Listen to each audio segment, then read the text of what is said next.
What's up? I'm Noelle at Noelle's Notions, and this is Fame by the Flame with DJ Def. What's up? It's your boy DJ Def. I'm happy to be here. You can find me on social media at DJ_Def, and that's DEAF. And we're going to get into later what the background story of that is. Before we kind of dive really deep into you as an artist and everything that makes you who you are, I just want to say thank you so much for coming in. I know you're just kind of rolling through town.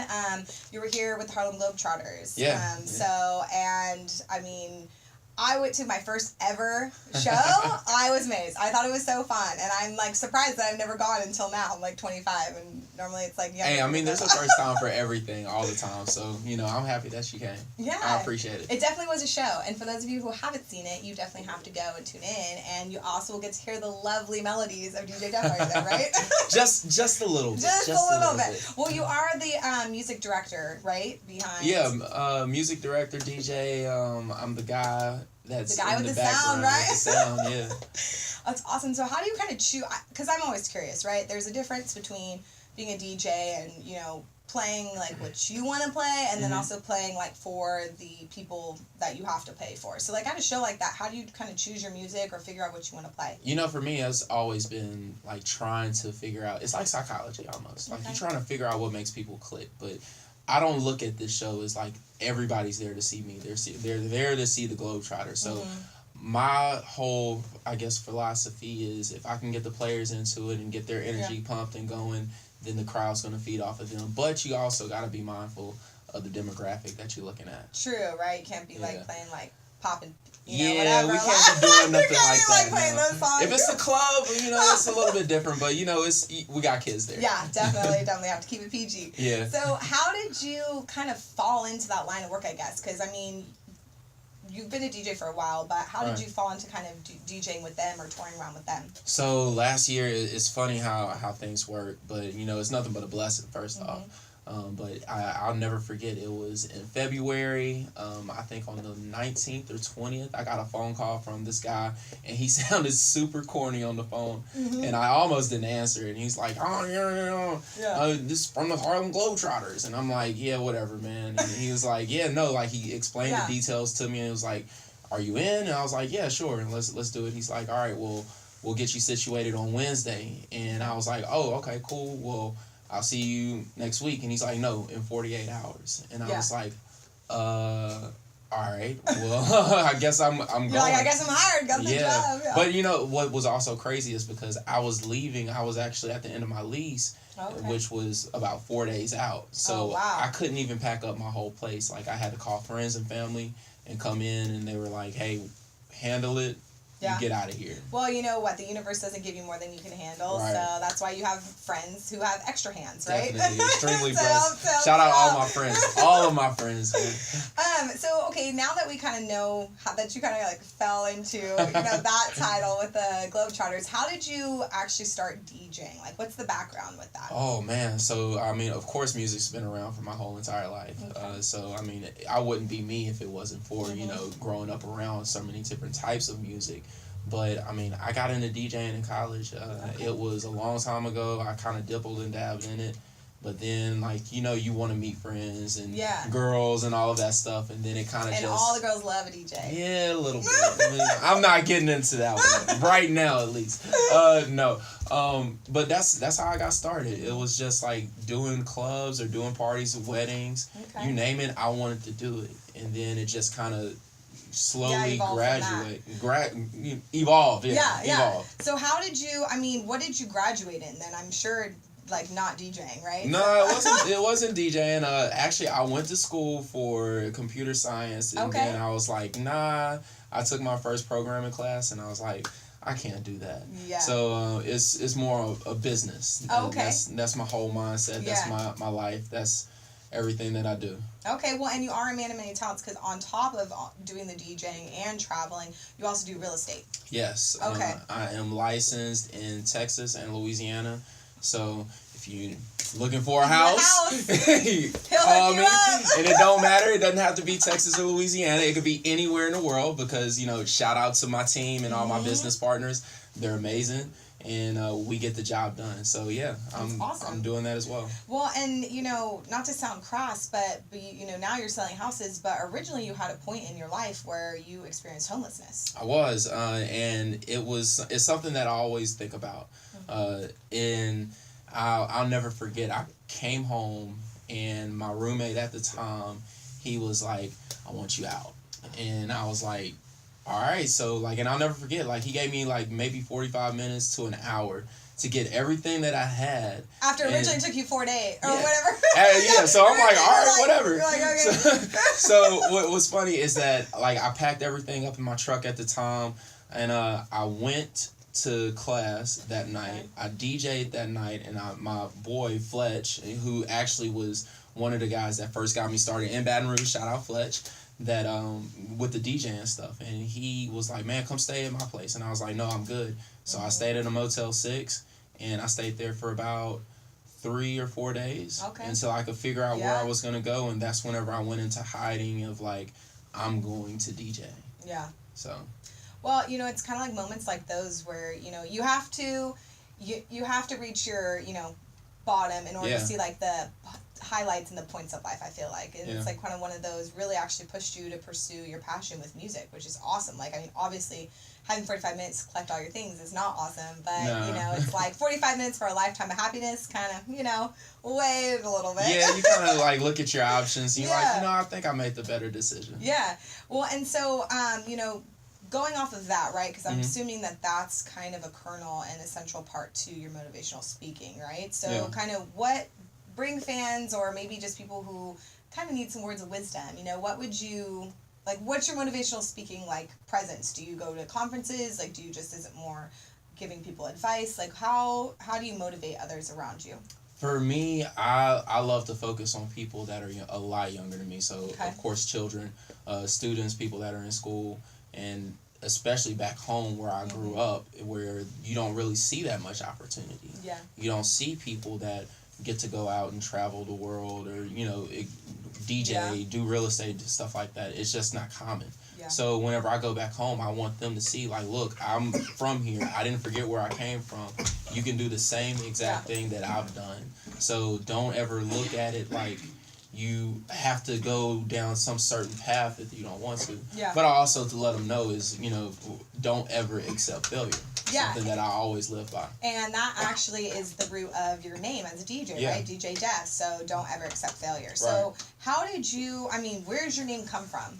So the name came from a former old ex-girlfriend that I used to date. When you got back in college when you're DJing. when I was on and popping, like it was I was a little bit of somebody back then. But nah, she was actually deaf, and so it's like she was a dancer for LSU, and we had a conversation one day, and it was like, how are you able to do, how talented, and you're pretty good at it, but it's like music's more than just hearing it. It's a feeling. Vibrations count. Everybody has their own style of music or how it makes them feel, and that's how I kind of felt at the same time. So after we parted our ways, I figured I'm not gonna keep this name Def and them related to her, so I need to figure out something that I'm gonna do with it. So during that time, as I was going through that homeless part, that's whenever Don't Ever Accept Failure came about. And so what is, for people out there who say, because at least for me too, like I'd say that failure is a part of life, right? But I think to your point, you're saying that you need to not accept those part of your life as like the truth and the whole entirety to your life. Like kind of take your lesson from it and move on, if I'm not mistaken. No, and that's exactly how I feel about it. It's like you're going to fail in life. Like no matter what. Yes, everyone does fail. Everybody is going to fail in life. And like if you don't experience some type of failure, then you might not be living the right way. Or actually succeeding. Right? Yeah, or succeeding. Yeah. But I had to go through those things in order to get to where I'm at now. And even now, I still have failures. So, but that just lets me know that there's still something that out there that I still have yet to reach. Yeah. Well, you've gone through a lot of different things in your life and phases. So I'm sure that now, coming out on the other end, it's easy to kind of, hindsight's 20/20. Like, okay. like, yeah, all this stuff happened, but I kept pushing and now I'm here. So only imagine, okay, well, now I'm having this trial or tribulation. If I push forward, then like, where am I going to be in the next like 5 or 10 years? Yeah, because I'm always setting goals. I'm always trying to push myself to be better. And even right now, I'm at a point in my life where it's like, okay, what's next? Yeah. Like, what am I going to do to make a difference in myself and others? How am I going to help other people? How am I going to raise the bar? Because there was a time, like, it was just even last year, like, I was writing about, with a friend of mine, like, I want to travel and DJ and do real estate. I had no clue that any of this stuff was going to happen at all. And then here we are, and I'm doing it. So it's definitely writing it down. Yeah, I was gonna say it's definitely law of attraction, and I think that the universe works in mysterious ways in the sense of that if you have your intentions really clear, I feel like you kind of bring upon that energy to you when you know what you want.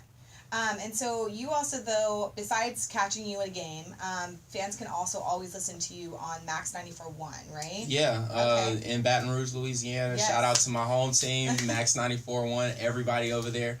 I'm on-air mix show, DJ, on-air personality, and I got I'm on the ones and twos. Got it, okay. On the ones and twos all day. Awesome. So you guys can always tune into him then on like social, on radio, at a basketball game. You name it. You can get the apps. You can go wherever you want to try and find me. And even if you want to cop his swag, he also sells shirts, right? Always self-promoting. Always self-promoting. Oh, man. I love the font. It reminds me of Friends. That is definitely a first. Really? But I dig it. Really? Yeah, I immediately was like, oh, like your shirt. It like makes people want to like hug you. I feel like Friends is like one of those shows. Immediately like, oh, that guy. He's a good friend. He knows man. Stuff. Yeah, he's kind of cool. I like his shirt. His fonts are on point. So we did talk a little bit about intentions and kind of, putting things out into the universe and having things come to fruition. So, where do you see yourself in the next 5 years? Like, what kind of things are you writing down now that are going to come, happen in 5 years? Oh, man. So, a lot of the things that I write down, like, I do yearly goals, I do daily goals, I do... Minute by minute. Yeah. Like remember to breathe, blink. Right, all of those. Remember to eat. That's a big one for me. Remember to eat and work out, too. Well, definitely, I was going to say, on the road, it's, like, hard. Yeah, well, I kind of find it easier because... when I'm at home, like, I'm around home-cooked meals, like, I'm around my favorite restaurants, and, like, it's so easy to get into that routine of, like, oh, yeah, like, I've been on the road, like, let me go here and eat. But whenever I'm out here, it's like, all right, let me get up in the morning, let me go work out, let me go do what I gotta do for, whatever part of the business is. Like, I'm always on it, because once it's game time, like, I can't really do much. Well, I guess it's kind of like what object in motion stays in motion. Yeah. Like, since you're kind of, like, constantly going, if there's no time to, like, you have to remember to eat. There's no time. And it's like, even my mom would tell me stuff like that all the time. She's like, you gotta eat. Because, and a funny thing, too, or not as funny, but my favorite picture of me is whenever I used to be, like, 300 pounds. So, yeah, I was a big boy. I was a big boy back then. Exaggeratively, or is this really like 600-pound life? No, 300 pounds. Wow. 300 pounds. But, I mean, metabolism kicked in. Those daily gym workouts? Nah, it wasn't really the gym. No? It was really just metabolism. I guess that's all it was. You're like, thank you. Yeah, look at God, man. Look at God. Looking out for me. But no, I guess the working out really kicked in last year. Okay. Well, it was kind of on and off, and then like just more routine. Yeah, it's a lot more routine. But they always say like, when you go through hard times or you go through breakups and stuff like that, you start to change physically. And I'm like, yeah, I'm about to get out here and get it back. I was going to say, the glow up is so real. You're like, oh, we broke up, now I'm about to go out 10 times better. Yeah. Oh, we all know. We fucking all know. I don't know. Oh, but okay, so, 5 years, right? So it's just like more kind of, maybe let's say just like another level or another layer to yourself then. So doing the same thing but just kind of 10 times harder? When I look at myself 5 years from now, of course I want to have a very stable, not saying that it's not, but a very successful and thriving real estate business. Okay. I mean, I'm not going to be the one that's out there all the time selling homes or opening doors and stuff like that, but I want to develop a team that is going to be as hungry as I am. And even whenever it comes to DJing, like, you know, I want to always, if I ever feel like I don't love it anymore, then I got to step away from it. Definitely. So, I mean, I got a lot of great things that are going on, and I'm blessed and fortunate to have that, but at the same time, it's like I got to put me first. So, if there are other opportunities that come out that I may need to look and consider, then I'm going to consider it. Because, I mean, it's just like anything. Like, it's like my best friend tells me, shout out Ray, it's not your friends, it's your business. And it's always stuck with me.